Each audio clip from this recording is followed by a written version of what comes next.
treinozinho de 10 km. Queria aproveitar para dar uma palavrinha rápida. Uma das principais cidades de produção de lã, de tecido, né?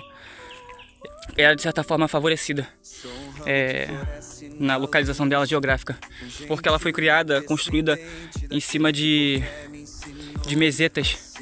Meseta é como se fosse uma grande rocha, um grande rochedo ou uma montanha, simplificando. E a superfície dela é plana, só que é como se fosse um chão grande, né? E alto, que nem uma montanha, como eu disse, e em volta era a parte mais baixa, ou seja, era difícil ser acessada.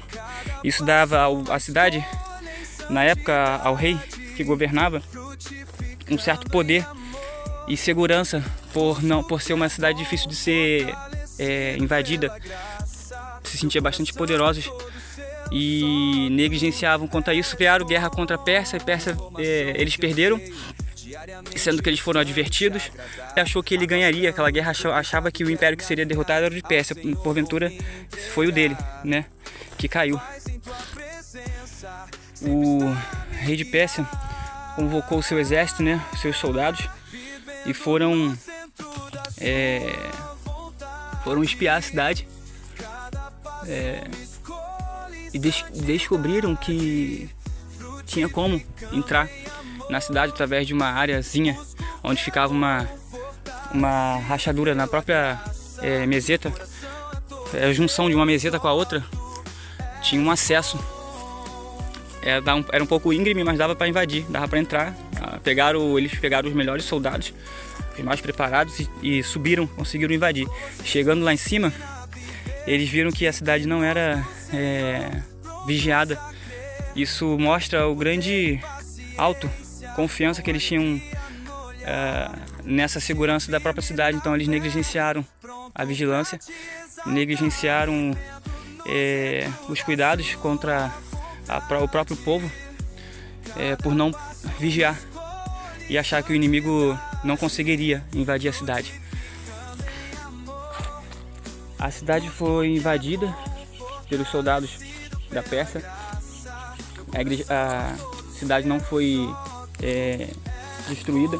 Era uma cidade muito forte, preparada. Era uma das principais cidades, como eu disse.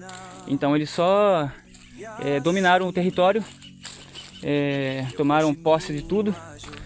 A história vai dizer muitas outras coisas, mas para não ficar tão extensa, eu quero pegar os pontos principais sobre isso, sobre a lição mortos-vivos, porque consequentemente pela história que eles viveram, a igreja ela ficou realmente morta.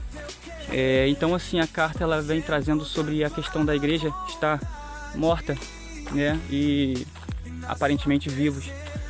E qual é a reflexão que eu quero trazer? Muita gente hoje em dia tem estado vivos na aparência, mas por dentro estão mortos. E às vezes essa morte não tem sido algo fácil de ser encarado, ou um morto-vivo não tem conseguido sair dessa situação. E que Deus espera de cada um que esteja preparado, como diz lá em, se não me engano, 1 Timóteo. Fala que o povo de Deus, aqueles que se entregam ou se doam para Deus, se preparam, que estão à disposição, Deus quer usar esses, sabe? Deus quer usar esses que estão se preparando. E a cidade ela não vigiou, ela se apoiou no seu próprio braço e não teve vigilância. Então acabou que o mal conseguiu a Bíblia também traz, sabe? Alguns na igreja que não se deixaram levar pela situação em que estavam enfrentando, mas permaneceram firmes. Ou seja, eles não se entregaram ao que eles estavam enfrentando de problema, porque eles sabiam o Deus que eles criam, eles sabiam o Deus que eles serviam, que ele era poderoso, sabe?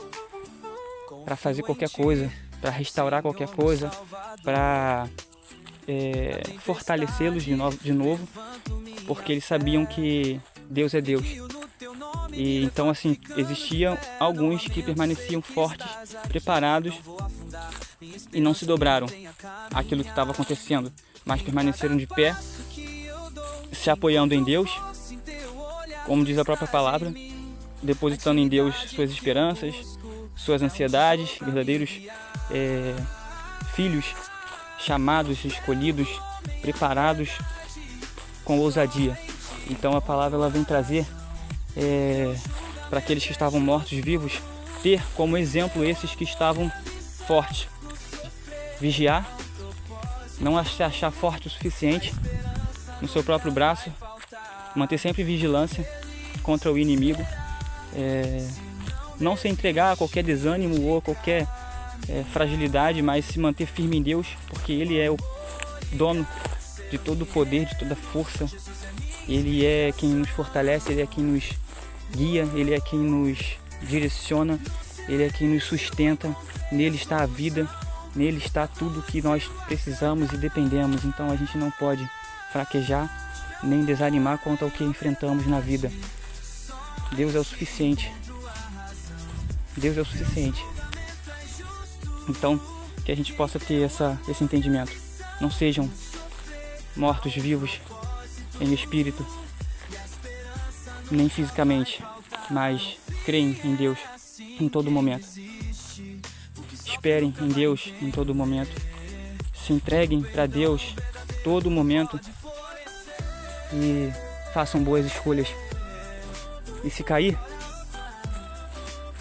saibam que tem um Deus que os sustenta por meio da graça que te fortalece.